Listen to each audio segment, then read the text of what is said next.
I never liked being alone, but my father made loneliness feel like a normal part of childhood. He was a park ranger, always disappearing for long shifts in the forest while I stayed in our old ranger cabin, coloring in silence. He said the forest was his real home, and sometimes I believed he meant it more than he meant me. Most nights, he wouldn't come back until after midnight, smelling of pine and cold dirt. When he did, he'd sit on the edge of my bed and whisper stories about the woods, about things he'd seen, shapes he couldn't explain, voices that called his name from places no human should stand. He told them like fairy tales, but I could see something broken in his eyes. That forest didn't just scare him, it owned him, and soon it would claim me too. When I turned 13, he started taking me with him on night patrols. "You need to understand the woods," he said. "They remember everything." His tone always made it sound like a warning, not a lesson. On those nights, I walked behind him with a flashlight, too weak to fight the dark. The trees towered over us like ancient judges. Sometimes the wind carried a sound that felt intentional, like breathing, slow, heavy, waiting. My father would pause, tilt his head, and whisper, "Don't react. Don't ever react." I didn't know what he meant until the night I heard footsteps behind us, soft, careful, matching ours. I turned, expecting a deer or fox, but there was nothing, just darkness so thick it felt alive. My father grabbed my arm. "Never look back twice," he whispered. His hand was trembling. The disturbing thing started on a freezing autumn night. We were halfway through patrol when the forest went silent, completely silent. No wind, no insects, no crunch of our boots. The air felt too still, too watchful. My father stopped walking and whispered, "It's awake tonight." Before I could ask what he meant, I heard something move behind us, a dragging sound, like something pulling itself across the forest floor. My father's voice broke, "Don't turn around." But I did. Of course I did. And I saw a shape, slender, hunched, crawling between the trees with far too many joints bending the wrong ways. Its limbs scraped the dirt, leaving trails like deep claw marks. Its head snapped upward, and though I couldn't see a face, I felt it staring straight at me. My father grabbed me and ran. He never ran. He didn't stop until we reached the cabin. He locked every window, barricaded the door, and turned off all the lights. His breathing was frantic, like he'd left part of his soul somewhere in the woods. "What was that?" I whispered. He didn't answer. Instead, he said, "If it followed us, you'll hear tapping first." I didn't sleep. I sat on the couch with a blanket wrapped around me, listening to the wind push against the cabin. Hours passed, and then tap, tap, tap. 3 soft taps on the front door. My father's face collapsed. He mouthed, "Don't move." The tapping grew louder, faster, more desperate. Then it stopped. A voice replaced it. My voice. "Dad, let me in. I'm lost." My father squeezed his eyes shut, whispering, "It learned you." The voice outside broke something inside me. It wasn't just copying how I sounded now. It mimicked my childhood voice too. A little version of me, crying, begging, "Daddy, why did you leave me out here?"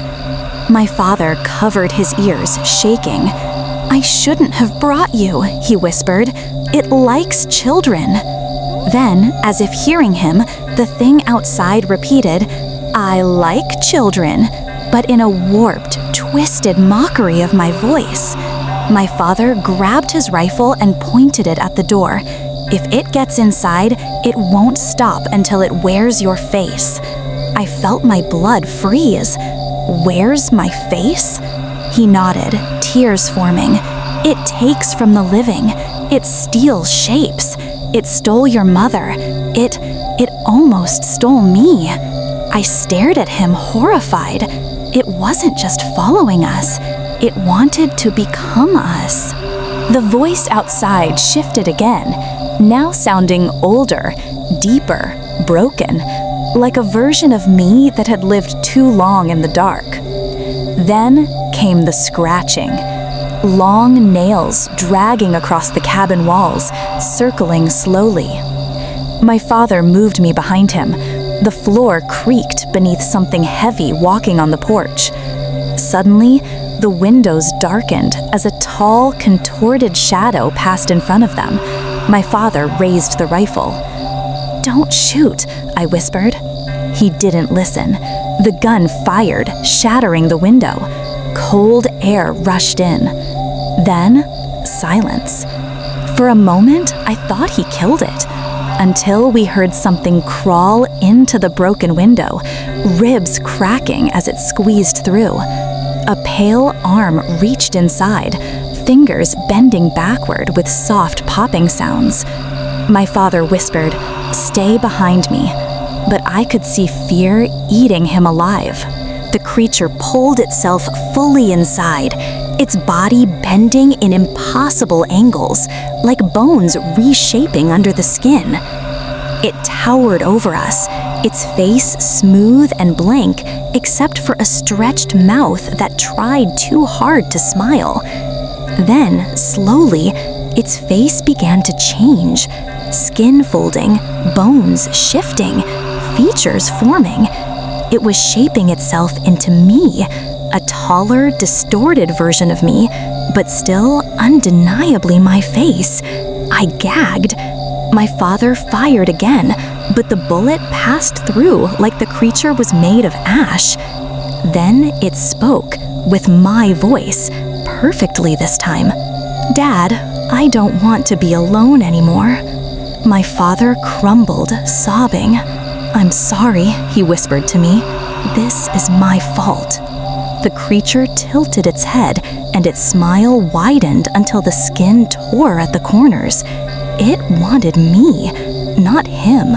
My father finally spoke the truth he'd buried for years. "When you were 5, you went missing in the woods for 3 hours. But when I found you, something felt wrong. You didn't talk for a week, you didn't blink right, you didn't eat." My stomach twisted. "I don't remember that." He nodded. "You weren't supposed to. I took you to the forest's edge and begged it to release you, and it did. But it warned me. It said it would come back for you when you were old enough to keep." My legs nearly gave out. "So this thing, it thinks I still belong to it?" He nodded. "Yes, and tonight it wants to finish what it started." The creature stepped closer, its stolen face twitching. "You left me," it whispered. "I came back." My father grabbed my wrist and dragged me toward the back door. "We run, now!" But the creature was suddenly there, blocking the exit, limbs stretching to fill the doorway. Its face rippled, cycling through versions of me at different ages, 5, 8, 13, like it was flipping through memories it never should have had. I screamed and threw a lamp at it. The light made it recoil, but only for a second. It grabbed my father with an arm that split into 2, twisting around him like vines. He struggled, shouting at me to run. "I won't leave you." "You have to," he yelled. The creature lifted him effortlessly, pressing his face against his. "Give him back," my father pleaded. It whispered, "He was never yours." And then it snapped his neck like a twig. I ran into the forest, crying so hard I couldn't breathe. Branches tore at my arms, roots clawed at my ankles. The creature followed silently now. No footsteps, no voice, just the sound of my own breathing echoing beside me. When I reached a clearing, I collapsed, too numb to move. That's when I heard it, my father's voice. Soft, calm, familiar.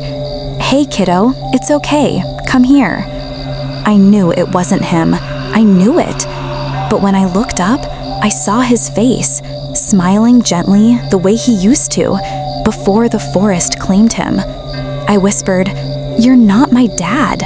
The smile twitched, and its eyes turned completely black.